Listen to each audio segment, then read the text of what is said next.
Here I am, Leon C, a.k.a. Morpheus. You are now listening to the Academy of Wowmen today. Let me say that again so you can hear me loud and clear. The Academy of Wow Men today. And I am your professor of the wow effect here. And as you know, my mascots, such as Ralph the dog, the dodo bird, and the ever so neglected sloth, which is one animal that I would never come near, who's very accurate when it comes to our discussions. But in this particular lesson, you see the title already. I'm going to give you something a little bit about my past before we begin. Okay? Just a little bit. And how things began. And I don't mind sharing this with you because it's going to be very, very interesting. There is something that I teach you and I tell everyone. And I discuss on the often, but sometimes we don't quite get it. If you're not, then you never was. Did you hear what I just said? Let me say it again.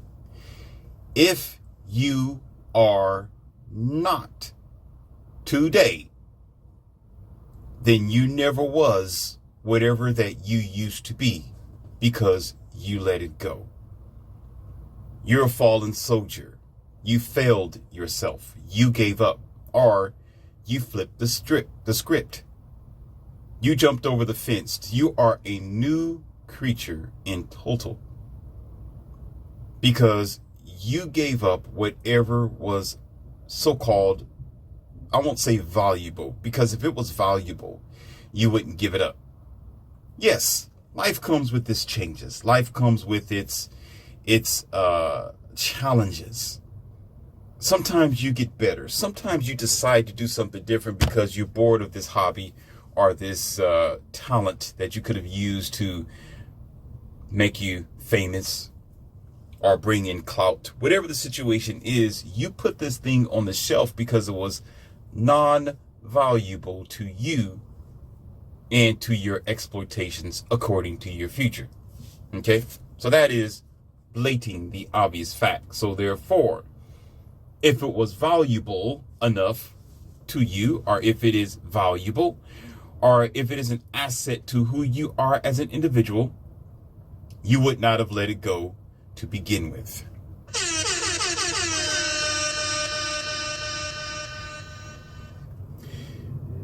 See, there was a story where, I'm going to get to it in a moment, just bear with me. But this is a real life situation that some of you probably know about. It's on social media. I can't think of the name. I probably saved it, one of my thumbnails, but I don't have it drawn up right now to actually share the link with you. But there was a 60-something to 70-something-year-old woman. She was around 60 to 70 years, okay? She was in her elderly years, of course. And she was in her nursing home or something like that. And her son would come and visit this older lady, which was his mom. And his mom used to be a ballet dancer. Yeah, she was a ballet dancer. Listen, 60 to 70 years old. And she did ballet when she was in her 20s, early 20s, 30s, something like that. And she didn't quite remember everything. Of course, she was dealing with Alzheimer's and she was in a wheelchair and just what you would expect from a 60-something, 70-something-year-old woman. And she was slumped over in the chair. But he showed in his video, which was a very, very, very articulate thing, and I'm not going to get ahead of myself, but what the son would do, or what he did, and he showed on social media. He played a song that she was familiar with, that she danced to as a ballet dancer. Some of you know about this. It's fine. If you know about it, then it makes this lesson even better. Okay? And when he played the song, and I think I told you about this story before, but I'm reminding you again because it's valuable to me. When he played that song on a radio in front of his elderly mom, at first she was an inanimate object just sitting in a wheelchair looking at the walls, and of course, just like any elderly person, they're just going to be sitting there. They can't do too much. But when he played the song,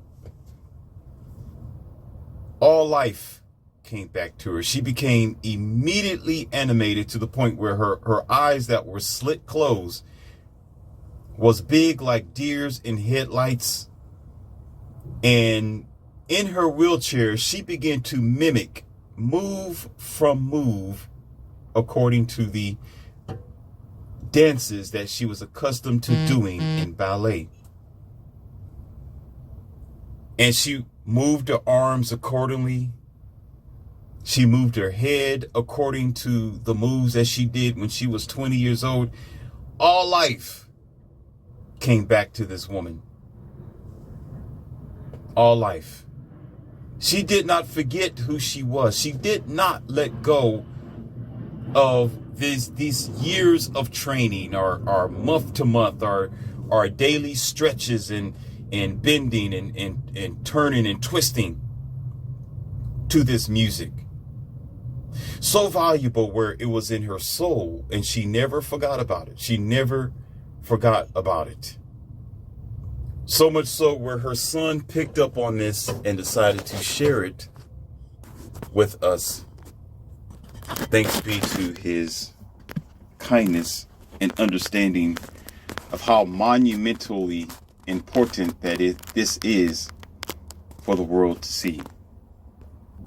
Now, there is no excuse to say, well, I'm 70, I'm 50, and times have changed, and this is the 2020s, and I couldn't hold on because of whatever excuse that you can come up with, because you always come up with excuses to be lazy.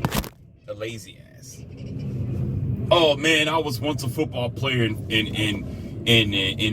college or in high school, but I'm 50 years old now. Your excuse. Yeah, I used to be a good basketball player. Yeah, I was a good chess player. Yeah, when I was younger, my metabolism was so great. And excuse after excuse after excuse after excuse. And I get it. We all get it. Yeah, everyone's life may be a little different, and it comes with its consequences. And you may deal with unfortunate twists and turns that may transform you to be a different creature altogether. I understand. And it may not be as easy as this discussion that we're having, because you went through situations, you went through hardship. That is a universal comprehension.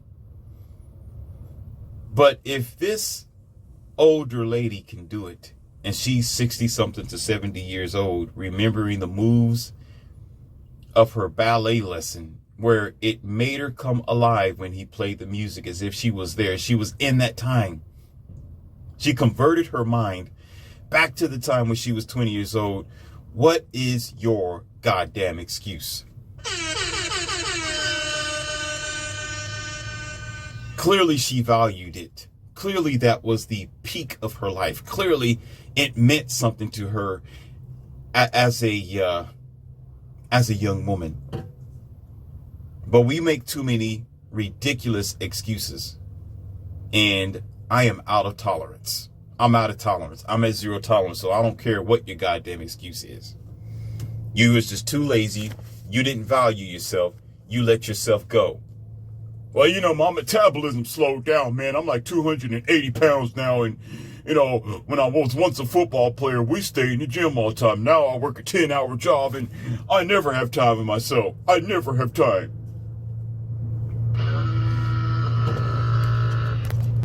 Do me a favor and take your sloth ass ridiculous soy milk ass drinking self somewhere else. Because my zero tolerance will not change. You making excuses for, yes, normal human activity that you may not be full of energy like you used to be.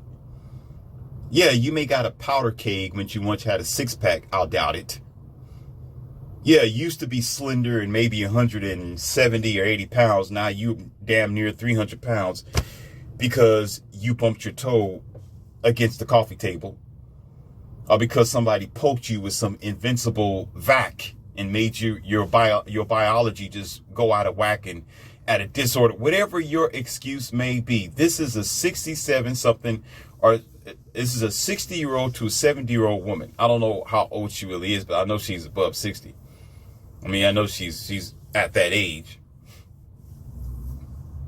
who probably been through a lot of stuff as well, who had 60 to 70 years of all kind of trauma and situations, yet she's still able to remember who she used to be when she was in her 20s.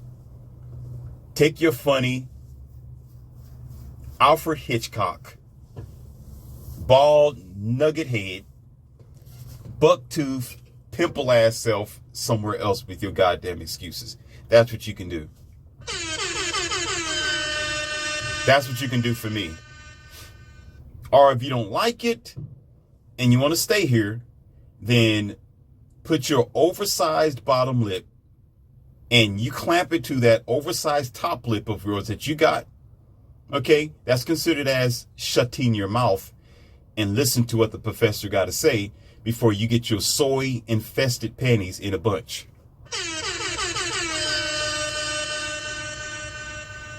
Because I'm not playing your game here. You're on my playfield. You're on my battlefield over here, and I'm the captain. You don't like it? Too bad, because I don't give a about your feelings anyway. If you not, then you never was. You lost yourself. You are a failure and a failing soldier. Yeah, I said it. That's because you didn't value you. Uh-oh. What did he just say? You did not value you. You didn't value your time. You didn't value the experiences that you had because you let it go like a passing phase. You're a failing soldier. You didn't do what you were supposed to do.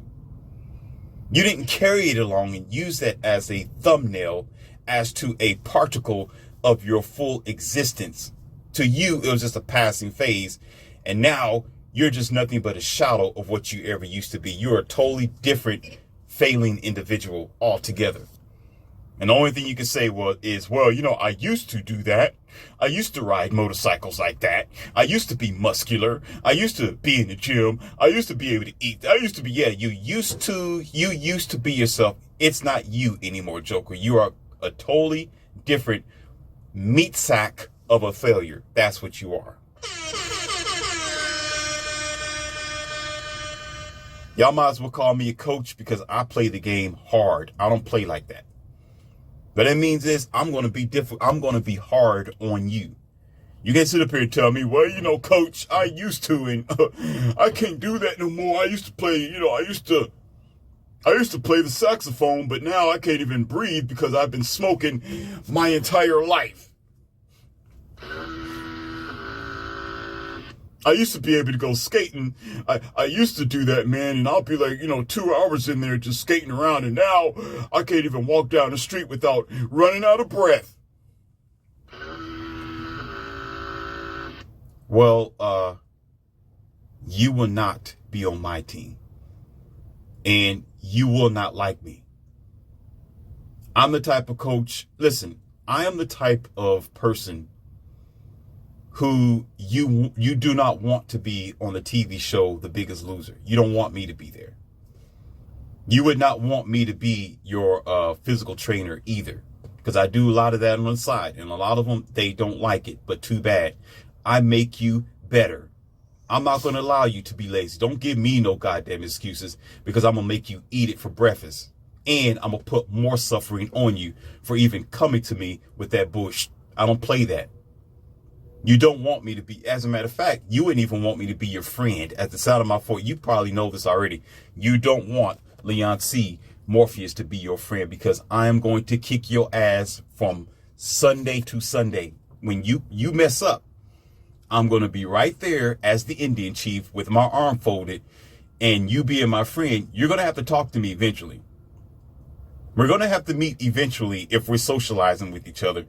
And you're going to have to keep all that stuff private, because if you tell me about the F-ups that you've done, I'm going to keep you in line.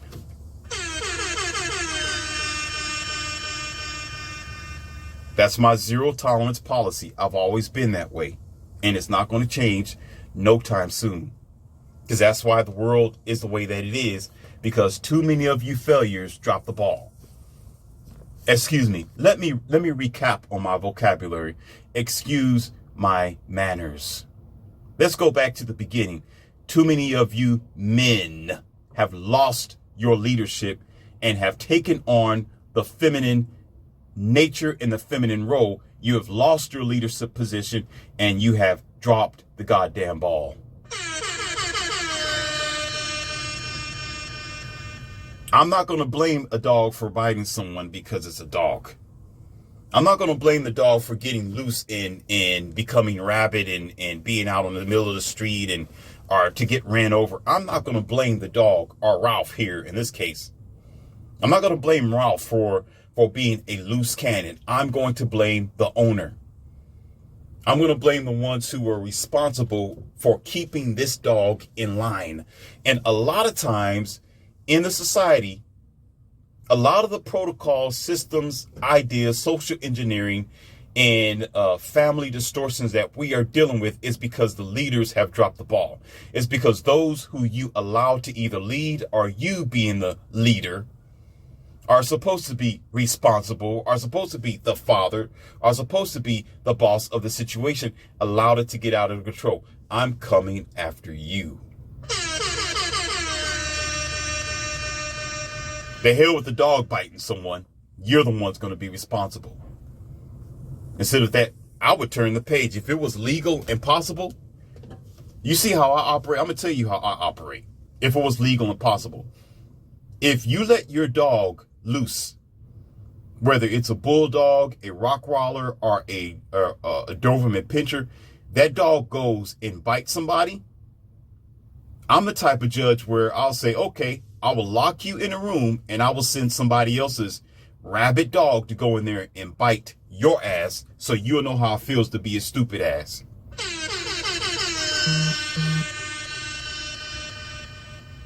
I don't play that. You want to be irresponsible? I'm going to show you how it feels to be irresponsible. You want to be lazy? I'm going to throw it right back at you. Equality, baby. I don't play that. I really don't play that. You don't make excuses. Well, I just didn't know. I thought it was locked up and I thought I had the chain together and I gave the responsibility to my older daughter or my older son and he let it loose. So why am I going to be responsible? Because you're responsible for your older son and your older daughter and you're responsible for things to be working well. So be prepared to get your ass bit. Zero tolerance. Zero tolerance. Zero. But some of you allow things to continue to go on because you're too soft. And I'm going to get to it in a moment. Bear with me because I'm on this. I am on this.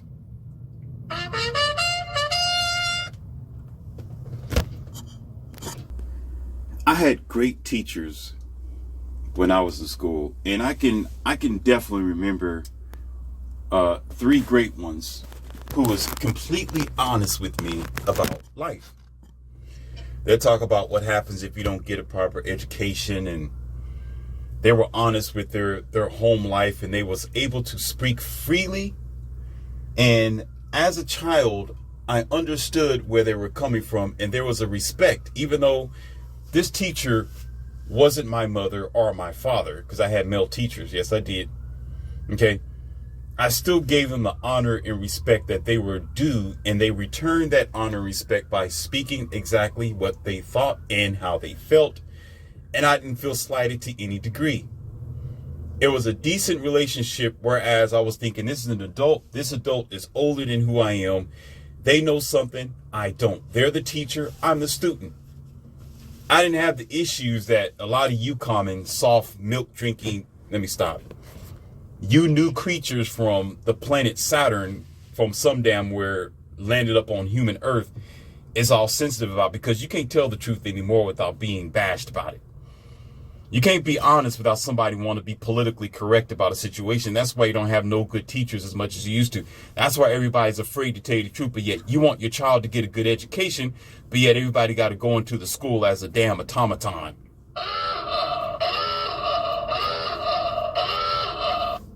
That's damn ridiculous. But that's what America have come up. That's what America have come down to, where you can't say what you need to say and should say, because there are some things that can be very beneficial to children, and I never had an issue. And I know it's kind of a shame to say this, but I'm going to be honest with you. I'm going to tell you exactly how real it is, because I don't hold back from you. Well, there's some things, but this is what I'm not going to hold back. I never had a problem with paddling. I never did. It was okay for me. Because if I was wrong, I was wrong. If the principal paddled me, it's most likely it's because I deserved it. Plain and simple. I was wrong. I needed my butt to be warmed up. When the teacher pulled out a ruler, one of those it wasn't yardstick, it was one of those rulers that you have, the 12-inch rulers, and she had to pop my leg because I was a kindergartner, because I kept talking and being loud and disrespectful and interrupting the classroom. It was for a good reason. I knew that I was wrong and I deserved to get popped in the leg.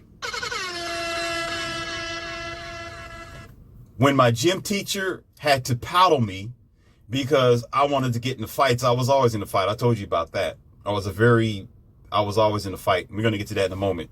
Maybe in the next audio, not in this one. But yeah, I was always fighting. I was always in an issue. So when the teacher said it was time for me to get a paddling, and the gym teacher had to do the paddling, I had no problem, because it was justifiable. It needed to be done to keep me in line.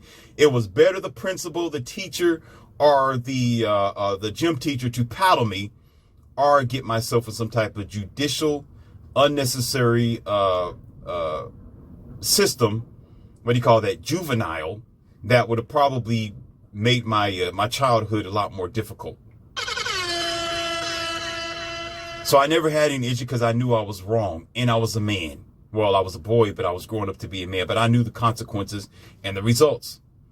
But the way that these soft kids are raised, they're raised up by soft parents that don't even raise their kids up correctly anyway. And so therefore it puts the teachers, the students, and the whole school in a compromised position where they're afraid to even speak the truth. It's one thing to be physically, disciplined for your bad behavior, but now you can't even verbally correct the child when they need to, and put them in line where they're supposed to be, for everything that you might say would be taken wrong or thrown out of context for this politically correct, sick, zombie-ass environment that we created on this dumb soil called America. So I can tell you today, I had no problems. I had no problems and no regret for my paddle. As a matter of fact, I enjoyed the paddling, meaning I needed that to straighten me out. So it was kudos for them, and I still today, I respect my teachers and my principals, because they did what they had to do. It didn't do anything but make me to be a better man than I am today. So it was better for them to paddle me, or to pop me, or to whatever they need to do, put my face in the corner, than for the police officers to do. Because if the police officers have to do it, it's going to go on my goddamn record for the rest of my life.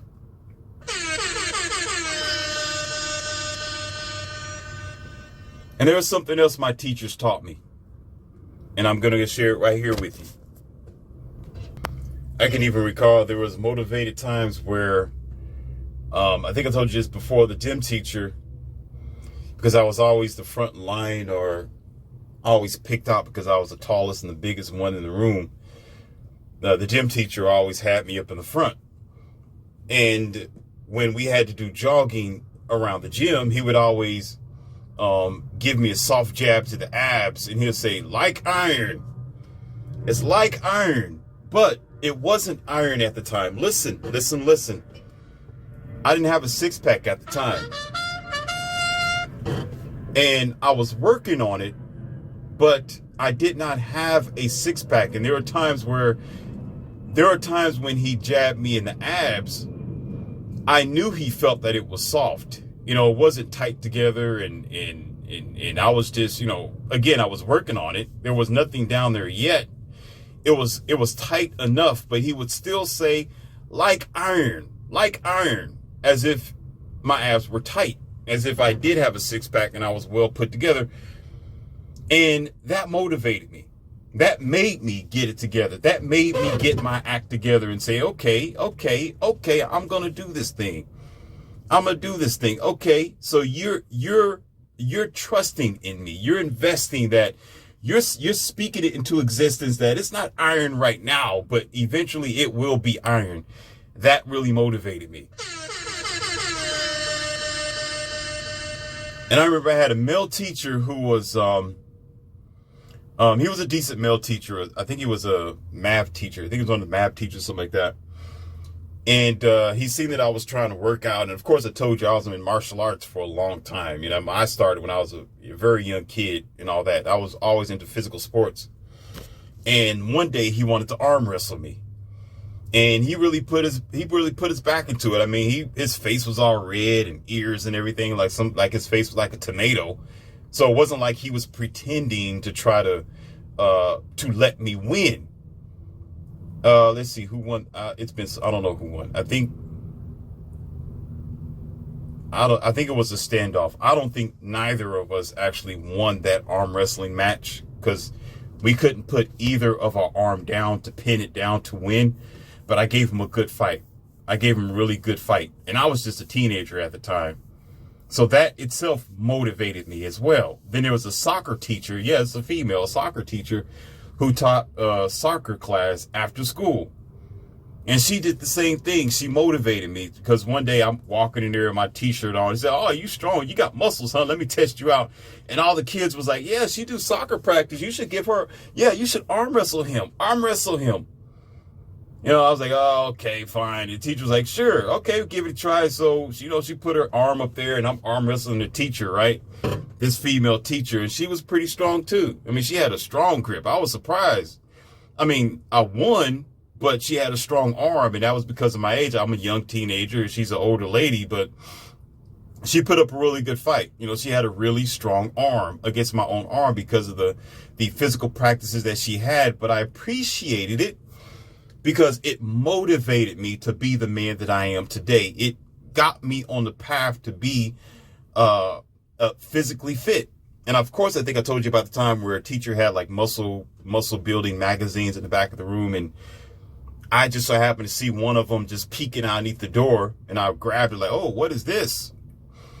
And I start looking through it. I'm seeing bodybuilders and I'm seeing all the weights and everything. And all the proteins and stuff you got to take. And I'm looking at these massive guys like, what in the heck can I do to do that? And I know some of them was on steroids because they have veins all over the place and, men with breasts. But when the teacher walked into the room, he saw that I was looking at it. And I asked him, I said, "What's this?" He said, "Yeah, that's my home subscription. That's what I get every now and then, month to month." And he said, I tell you what I can do for you. He said, "If you get a good grade this month, I'll let you have it and take it home. I'll let you have it. You can keep it and you can take it home."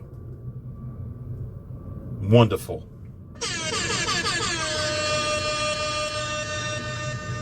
No, I regret not having that magazine today, but it was a motivator and it helped. Every little inspiration got me on the right path. These teachers made it, and I actually appreciate teachers. I don't know about how they're doing their curriculum today. I know how difficult it is today. I know it's a crazy, messed up world, but I'm going to talk about that in just a moment of how I know things are going downhill. But at that time, teachers were teachers. They were motivators. They did whatever they need to do.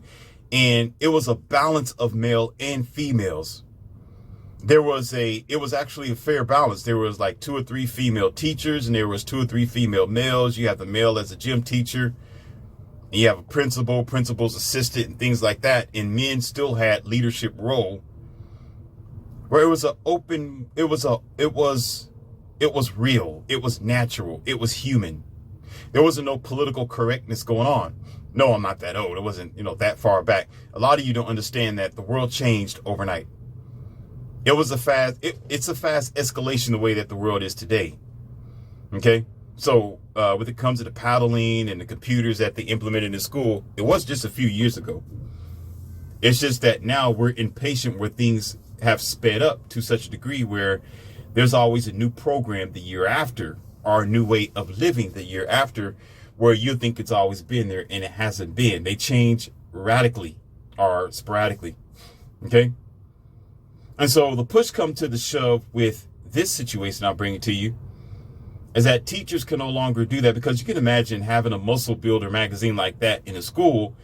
This man is minding his own business. He's living his own life as a male teacher. And just because he so happened to grab something from home or whatever personal effects is in his box in the back of the room, that's his belongings. It's his stuff. I was being nosy and curious, so I was in the wrong, but it was for the good reasons. But I can imagine today a man having a muscle builder magazine like that. Somebody would be considering him as some type of strange guy, or he's gay, or he's homo, and he just like looking at men with muscles or something like that. You get some politically correct teacher today want to go in the room, and she see the magazine in the back of the room, and she's like, he's bringing prawn to school. Really? Since when looking at a muscle magazine with a man with his shirt off and chest pointing out and arms and bare legs or something like that is considered as prawn? But you know what? Today they would do that. Today they would actually destroy a teenager's future, a boy's future. Right? It may be a kid that want to be a bodybuilder or want to get into gymnastics, or not gymnastics, but what do you call that? Well, you can be in gymnastics too if you wanted to, because they got guys who do aerobatics or something like that. There's men that get into that as well, so it's not like it's going to be there on the mat and flipping around. But if he wants to do that, that's fine. But a boy who's curious about his muscles, about his life, about maybe you want to be a football player, seeing other men succeeding down that path, or that he can get his pecs to a certain degree, or his veins can actually pop out like that if he take the right nutrition, and he can get his legs bigger than what it is, might create a decent future for that little boy. But you have a politically correct woman teacher that want to walk in there and say, this is bad material. You shouldn't bring that to school. I'm going to report you to the principal and to the board. Ladies and gentlemen, we need to wake the hell up how stupid we are. How ignorant we are when it comes to the future. We don't even understand the way that things are today because we allowed it to be. We didn't do anything. We didn't do anything to fight. Now, I'm going to go ahead and progress to the next chapter here, because I can be very long-winded, and I'm going to try to keep it short. But here's the Shangri-La that I've studied. You see the title here, right? So I'm going to give you, it could be 6, but I'm going to say 5. Okay? I'm going to give you a 5-step DiE-It program to your extinction. I'm going to show you what it is. Because it's not just the schools, I'm talking about the society. I'm talking about leadership. I'm talking about how you just let yourself go as a human race. That's what I'm talking about.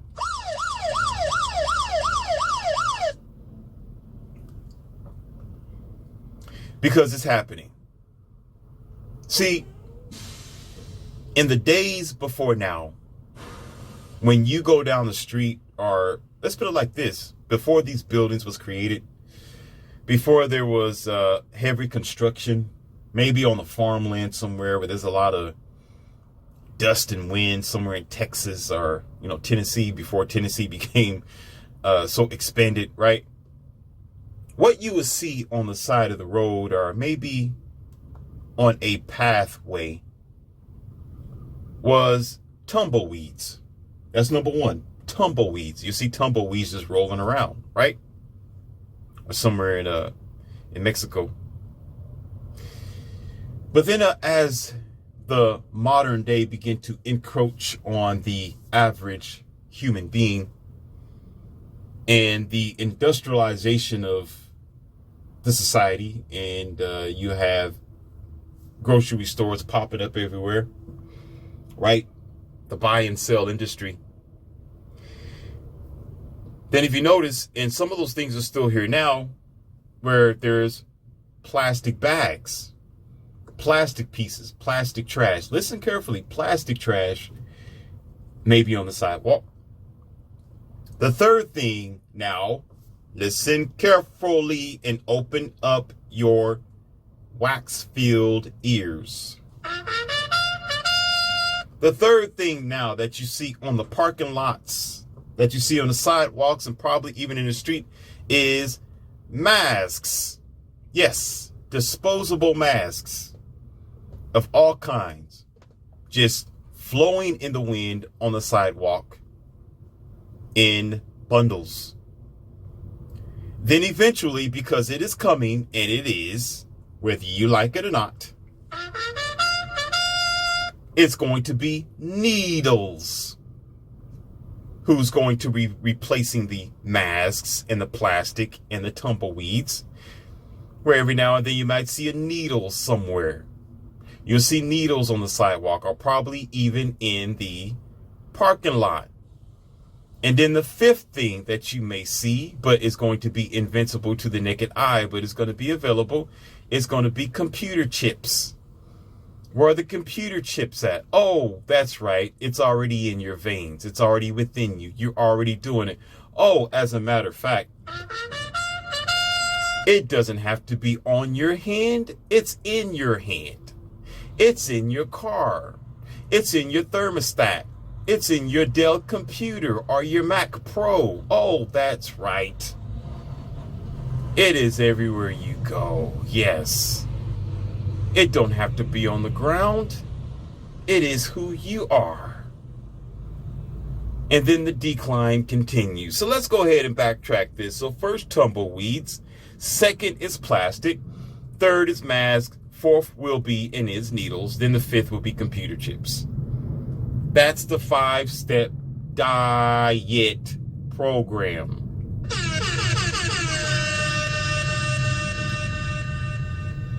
Y'all stood to stop at 3. 3 should have been enough. 3 should have been the maximum. But no, not us. Oh, no, we're smart Americans. No, we're very intelligent. We go to school to be stupid. No, not us. Remember the dodo bird on the cartoon? If you ever watched that movie, the cartoon, the dodo bird was always the dumbest looking one on the tree. And he was, no,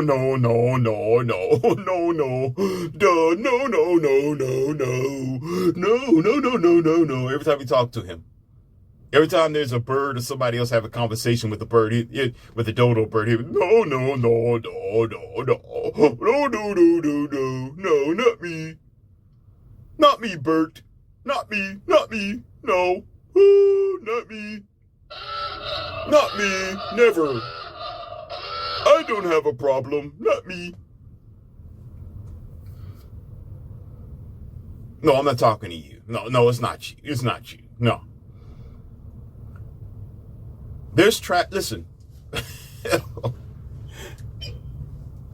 That's what you just would not want me as judge. You wouldn't want me as judge. You don't want me as judge. I don't play your dumb games. I don't play with you. I am at 0 tolerance ever. You can't buy my kindness. I'm going to give you what you give, period.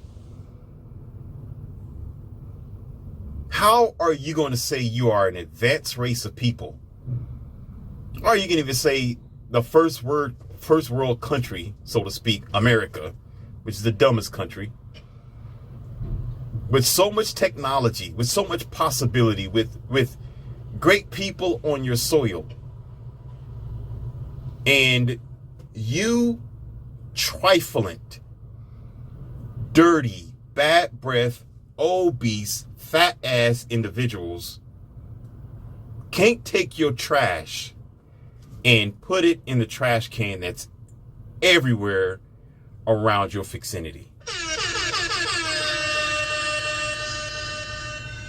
You can't take your pop cans, your fountain drink styrofoam cups, whether it's a straw, a wrapper from McDonald's, Hardee's, Burger King, and White Castle, wherever the hell you go, okay, Mr. Dan's or whatever you eat, Up and Down, Flying J's, whatever.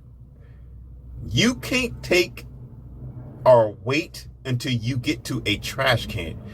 There are more trash cans in your society. There are more dumpsters. There are more waste dispensers that are available to you, and no matter where you are, then possibly you got hair on your head if you're not bald.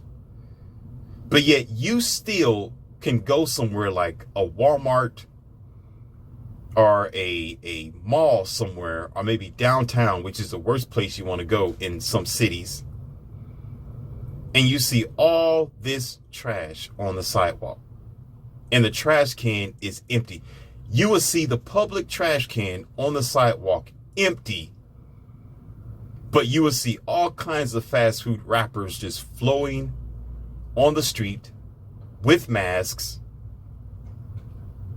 some needles and computer chips someplace, and you call yourself an advanced race or a very fortunate country. Get the out of here. I don't respect stupid. I don't respect lazy and stupid. I do not do that. You can't tell me how great things are going and, oh, we're just fine. Everything is cool. Yeah, where's the tumbleweeds? Where's the trash on the ground? Where's the masks on the ground? Soon to be needles on the ground as well. Eventually, it's coming. Give it a little bit of time, because you never imagine. You never imagine, even myself, imagine that outside of the hospital, outside of the emergency room, outside of the doctor's quarters, where you will find masks all over the goddamn ground. This is your dumbed down, soft, redundant, broken, zombie ass society that you live in today. So it is inevitable, the next two steps. It's inevitable. Yeah, I can say it. It's inevitable, because we've never changed our whistle. I made a book called, and it's still there available for you on Amazon eBooks. It's called 2020 America Rise or Fall Hard. Okay? 2020 America Rise or Fall Hard. It's kind of hard to say that all together. By Leon C. Okay? There's plenty of Leon C's, but when you see it, you absolutely know that it is written by me, the Leon C. Morpheus, the author. And I've explained a lot of these things in there to you that some of you idiots haven't even read yet, because you too stuck on Google. You know, you care about what's going on Apple Funhouse. You're too busy and want to be entertained, but yet you see it before your face. You see the downslope of America in your face. You see it on the news. You see the struggle, but yet you still walking around in La La Land. You can get all the information. There's all kind of books out there available for you. There's plenty of men and women out there discussing facts to you, and you still stuck on stupid. What an asshole.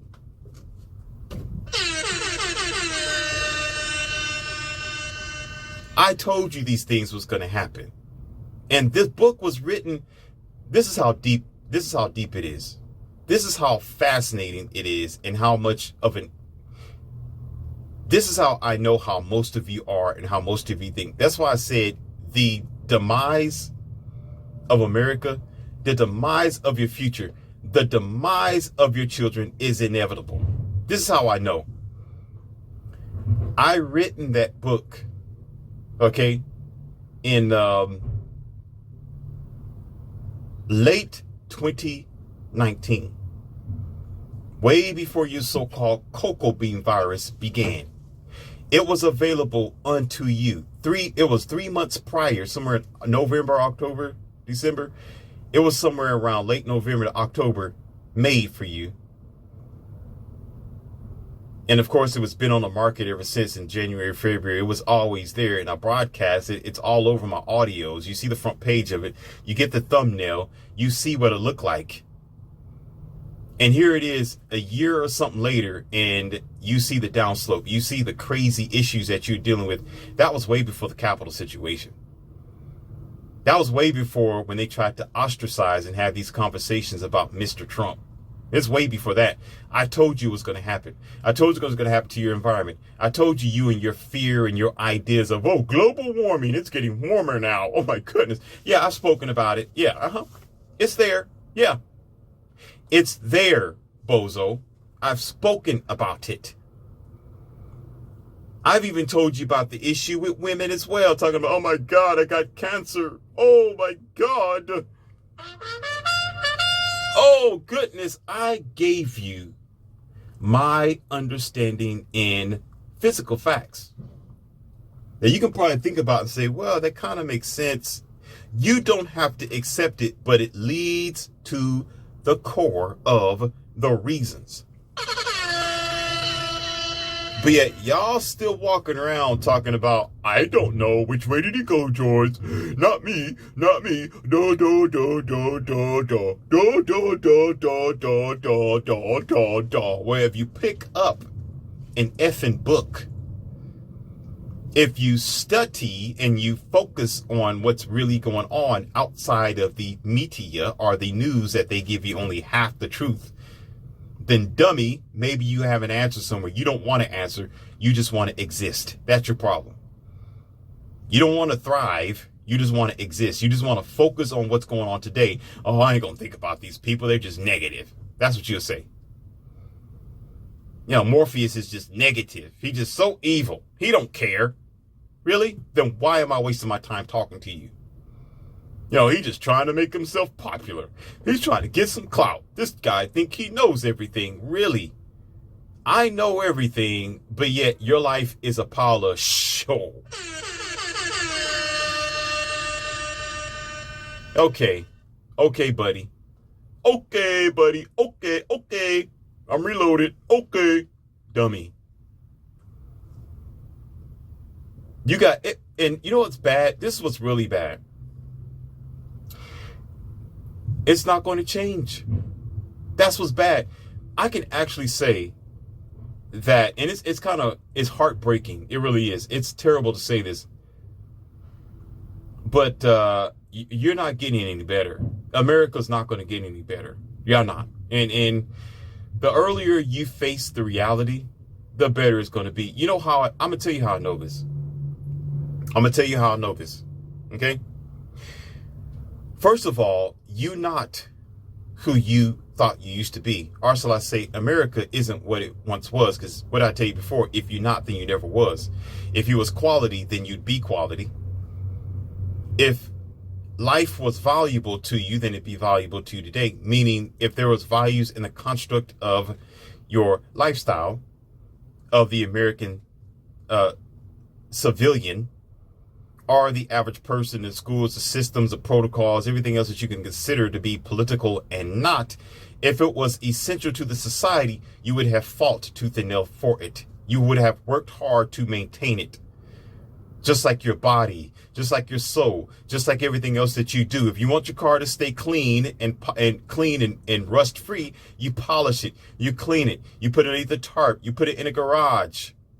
Dummy, you get undercoat for this car. You barely drive it because you want this thing to survive. So what the hell is wrong with you with the country that is sliding downhill? That's because you don't effing care.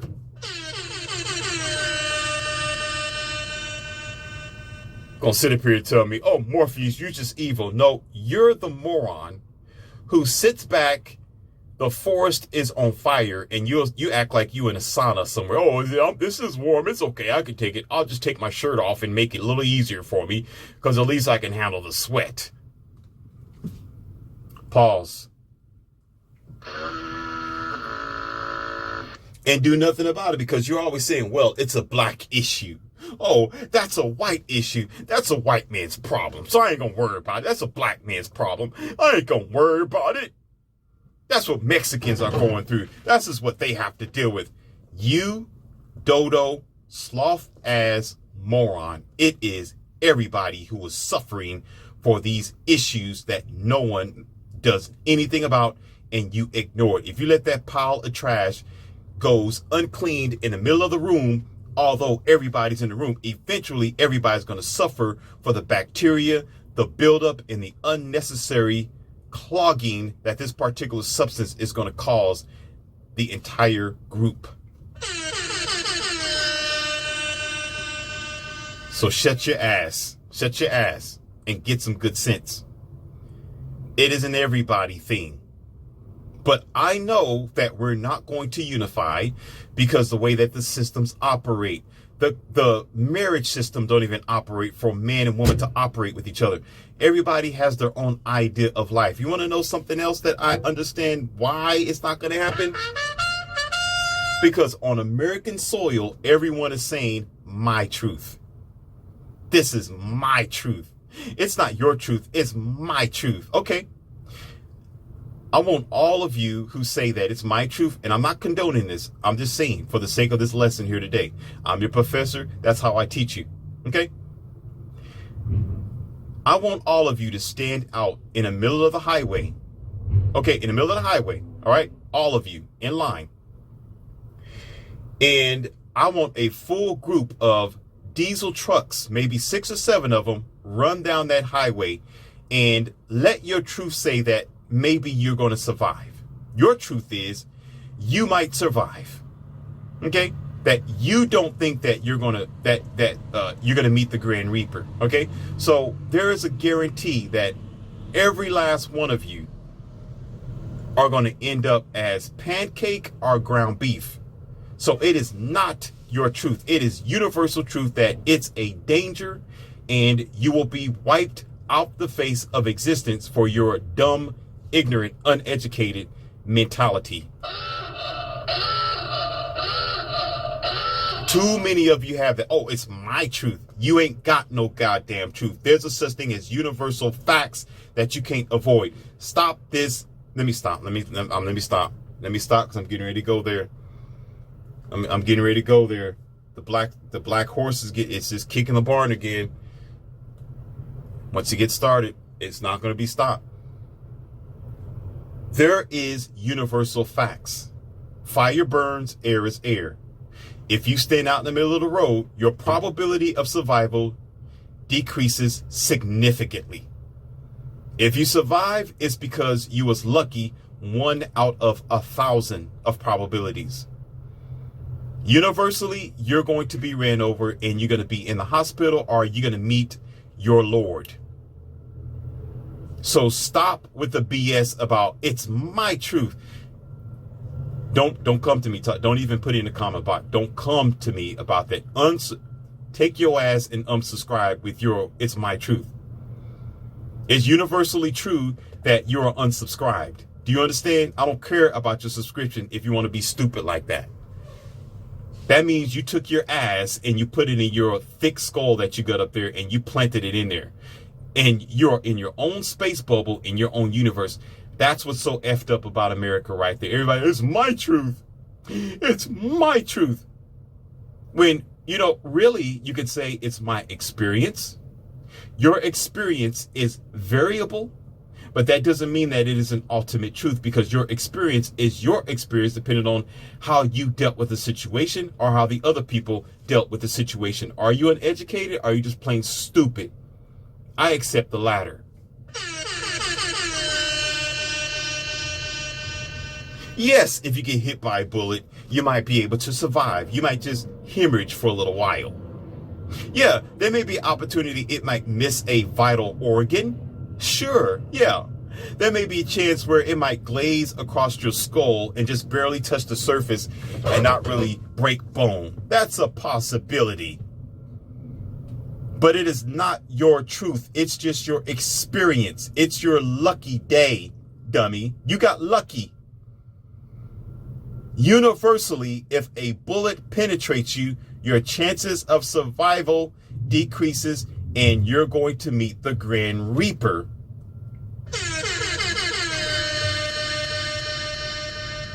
Why do we fondle and play with ourselves here in America? We play with our minds like we play with everything else. With our I'll say it.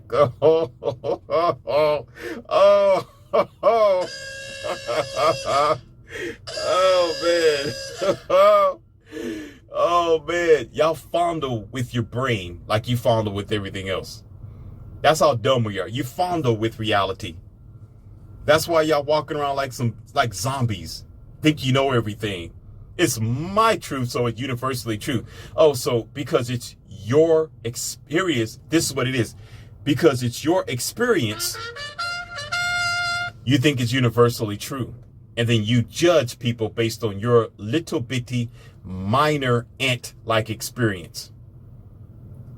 That's amazing. I don't know what they teaching you in college today, but these professors must be some clear F-ups if they teaching you how to be that stupid. I question the curriculum if y'all walking around talking about my truth. There may be something in your needles. There have to be something in your needles. And it's not to heal you. It's probably to make you stupider the way that you are consistently. Grass is grass. Water is water. Air is air. The ground is ground. Your experience is your experience, but that's not the universal truth. Period. It's what you're willing to accept as a truth, not what is universally true. Did you hear what I just said? Let the professor tell you, the real professor tell you something. It's because you are accepting your experience as a truth, but it is not the universal truth. So go sit your ass down in the corner and put dumb on your forehead. Universally, you jump off the cliff, you're not going to survive. You're done. You might as well get ready for your tombstone and have your family cry over your broken grave. Another fool is down. Another fool is down. They're down. So we're not going to change, ladies and gentlemen. I said all that. I know it seems kind of dramatic, but it's true. Y'all got to start thinking like that to change the spectrum because we're not doing nothing about it. We're passive. We're soft. If you're not, then you never was. You never was a good country because you're not now. You never was a people who fought for what was true and what was right because you're not doing it now. Dummy. Or aren't you going to clean your room up now? How are you going to? Okay, you dirtied up your old house. The basement is leaking. The roof is cracked up. You never cleaned your gutters. You got a bad electrical system and everything is falling apart and you keep your garage cluttered up. Your floor is dirty. Your walls got fingerprints and your kids' crayons all over the wall. Yeah, I know about all that. And the wallpaper is chipping. What makes you think when you get a new house, you're going to do something different? Oh, because the new house, you're going to automatically change your ways. It takes practice. To be the man that I am today, it took practice. And if you value something, if you value staying clean and organized, if you value your principles that's supposed to be here in America's soil, if you valued life, if you valued marriage, if you valued the future, you would have kept it polished and together through goddamn practice. So because you haven't done it before, I know you're not going to do it now. Your track record is up. That's what your track record is. You failed, and you're going to fail again because you're not doing nothing to change your way. So get prepared for a dark future. And that's the hardcore fact that we don't want to understand. You always want somebody to tell you, oh, everything's going to be just fine. We're changing policies. The world's going to be different. No, it's not. Not as long as we got you as lazy as bozos walking on the soil of humanity. We're not getting no damn where because you're lazy. Don't worry. It'll all disappear eventually because you're allowing it to do that. Don't worry, it's not going to be here tomorrow. Don't worry, we're going downhill quite fast because that's what you want. When you get rid of values, when you get rid of morals, when you get rid of standards, get prepared for the end because you want it. You want what you work hard for. If you put effort into something, you're going to reap the benefits. So go ahead and reap your demise because you want it. I told you, you had books available. 2020 America Rise of Our Heart has been there available for you. But you want to be ignorant? Feel free.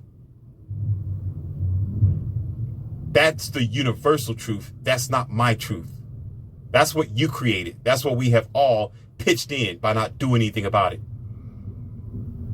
You invest in what you get. You're going to get what you pay for. So prepare yourself.